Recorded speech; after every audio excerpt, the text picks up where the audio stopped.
I am an Indian citizen residing in UK for about 14 years. Um, and I was traveling on my holiday from London Gatwick to Japan via a transit in Shanghai. And basically, went past the e-gates, happily queuing up for the security gates to transfer onto my next flight onto Osaka in Japan.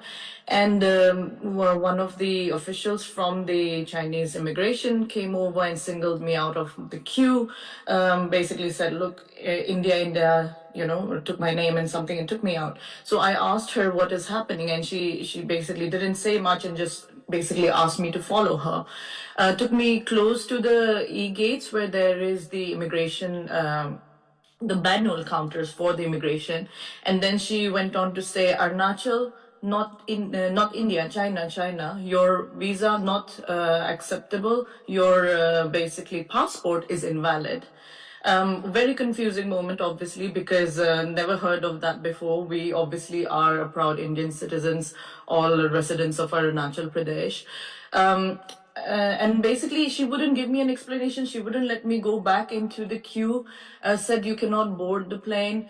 Then other officials came. So actually, I probably interacted with around 10 other immigration officers. So another lady came, took me to another part of the airport.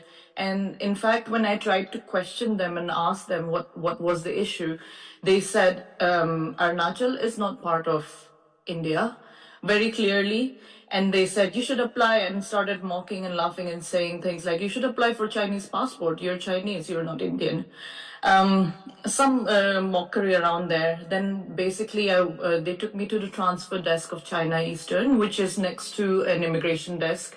And they would just keep basically sending me from one desk to the other. So if I ask the Chinese airline, they tell me to go to the immigration tells me to go to them.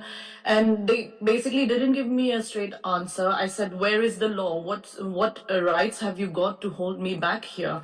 So ultimately, it took about 18 hours for me to get out of Shanghai.